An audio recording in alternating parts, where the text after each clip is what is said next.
प्यारे विद्यार्थियों, आज का टॉपिक है मैक्स वेबर। सबसे पहले हम मैक्स वेबर का जीवन चित्रण एवं उनकी कृतियों के बारे में विस्तार से जानकारी प्राप्त करेंगे।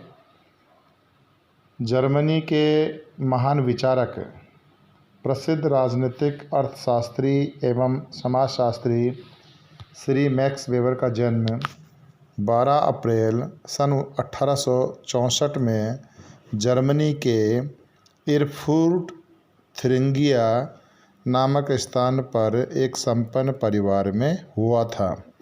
अर्थात मैक्स वेबर जर्मनी के रहने वाले थे और उनका जन्म 12 अप्रैल 1864 को हुआ था।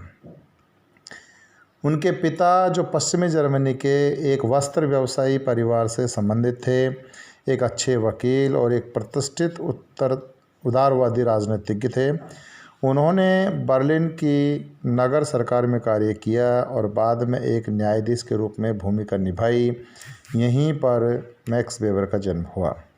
उनके पिता जर्मनी के नेशनल लिबरल पार्टी के प्रतिष्ठित सदस्य रहे।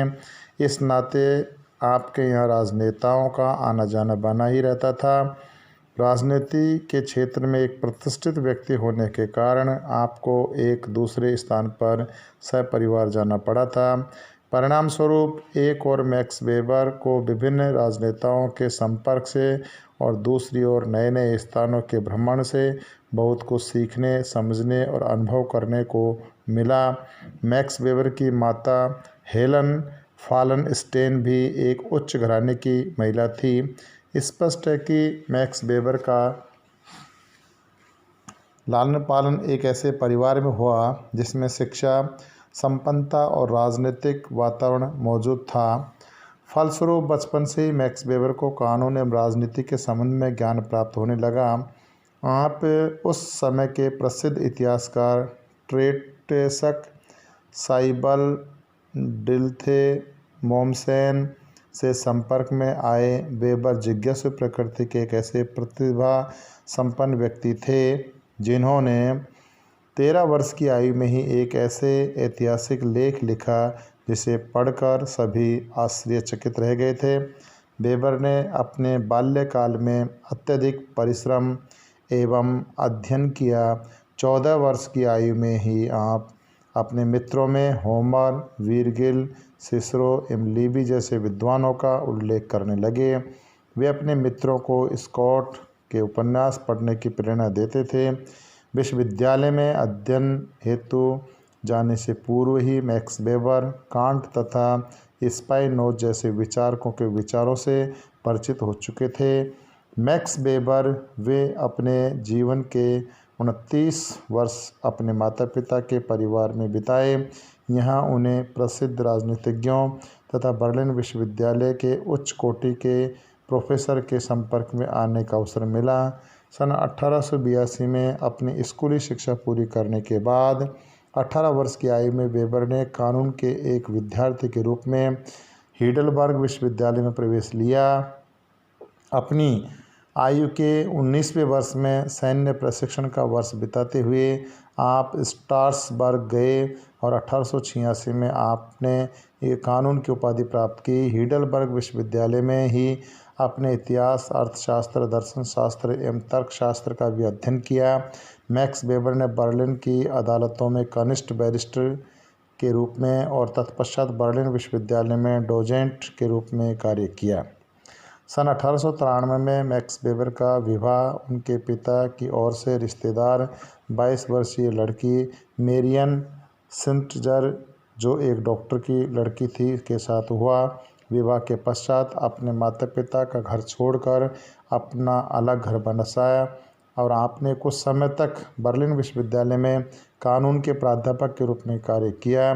सन 1894 में वेबर को फेबर्ग विश्वविद्यालय में अर्थशास्त्र के प्रोफेसर के रूप में नियुक्ति मिली और 1896 में आपने हीडलबर्ग विश्वविद्यालय में, जहां आपने शिक्षा ग्रहण की, वहां प्रोफेसर के रूप में कार्य संभाल लिया।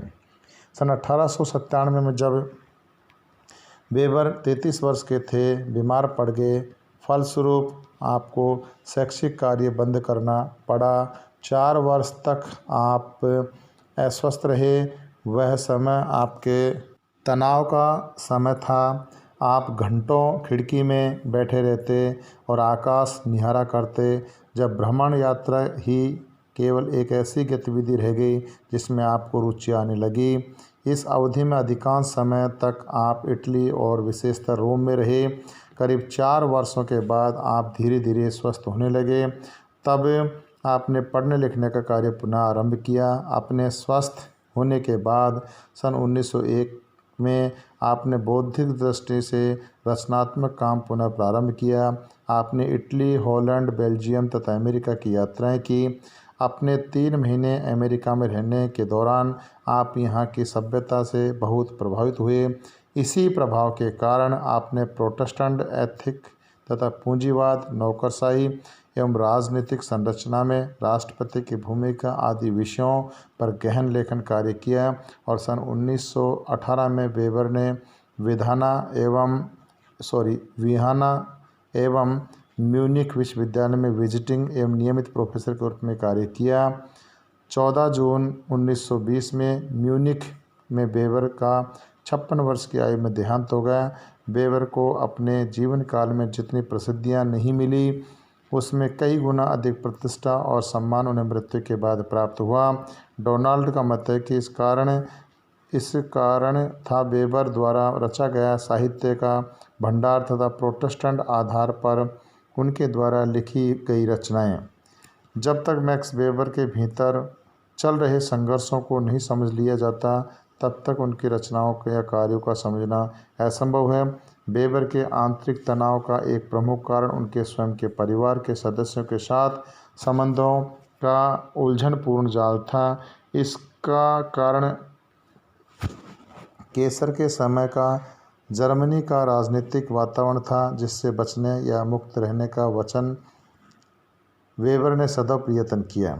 आपके माता पिता का वैवाहिक जीवन जो प्रकट रूप में सुखी मालूम पड़ता था तनावपूर्ण था, वह बात बच्चों से छिपी नहीं रह सकी। वेबर की माता में आर्थिक प्रतिबद्धता तथा कर्तव्यपरायणता की भावना बहुत अधिक थी, जबकि उनके पिता की वैयक्तिक नैतिकता प्रोटेस्टेंट के बजाय सुखवादी भोगवादी थी। मैक्स वेबर के अध्यापक यह शिकायत किया करते थे कि वेबर में अध्यापकों की सत्ता के प्रति आदर तथा अनुशासन का अभाव है, लेकिन पढ़ने लिखने में उनकी रुचि थी। वेबर के पिता अपने घर को एक मजबूत सत्ताधारी के रूप में चलाते थे। उनका परिवार में कठोर अनुशासन था। यद्यपि वेबर की माता ने उन्हें अपने और रखने और उसमें धैर्यपरायणता के गुण भरने का पूरा प्रयत्न किया, लेकिन वेबर ने अपने युवा काल में पिता के साथ ही तादाम्य स्थापित किया। यही कारण है कि जब 18 वर्ष की आयु में वेबर ने हीडेलबर्ग विश्वविद्यालय में प्रवेश लिया तो वे भी अन्य लड़कों के समान हो गए। उन्होंने अपने अध्ययन के लिए पिता के विषय कानून को ही चुना। वेबर काफ़ी मात्रा में बियर पीना लग गए, परंतु अध्ययन के प्रति सदैव गहन रुचि बनी रही। कानून के अलावा वेबर ने अर्थशास्त्र का गहन अध्ययन किया। हर्मन बोमगार्टन पति पत्नी ने शीघ्र ही वेबर के लिए द्वितीय माता पिता के रूप में स्थान ग्रहण कर लिया। वेबर के विकास पर उसका प्रभाव काफ़ी निर्णायक था और बोमगार्टन एक उदारवादी व्यक्ति थे। उनकी पत्नी ईडा बहुत कुछ मामलों में अपनी बहन जो मैक्स वेबर की माता थी के समान ही थी।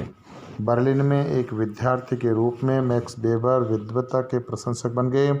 यहाँ वे अपने शोध लेख सलाहकार जैकब गोल्डस्मिथ तथा इतिहासकार मोमसेन का उनका विद्वता के कारण काफ़ी आदर करते थे। वेबर का स्वतंत्र शैक्षिक एवं कानून तथा कानूनी इतिहास के क्षेत्र में प्रारंभ हुआ। राजनीति सामाजिक समस्याओं से परिचित होने का अवसर उनको मिला और उसी समय अपने कानूनी संस्थाओं का अध्ययन प्रारंभ किया, जिसका उद्देश्य बर्लिन विश्वविद्यालय में कानून या विधि के एक शिक्षक के रूप में योग्यता प्राप्त करना था। अपने बर्लिन में रहने के काल में वेबर ने काफ़ी रचनात्मक थे। उसका पीएचडी हेतु एक शोध प्रबंधक एक contribution of the history of medieval business organization 1889 में के नाम से जाना जाता था। उसका दूसरी रचना Roman agrarian history and its significance of for public and private law 1891 के नाम से प्रसिद्ध रही है। इस प्रकार मैक्स वेबर का ये जीवन काल काफ़ी रोचक है। धन्यवाद छात्रों।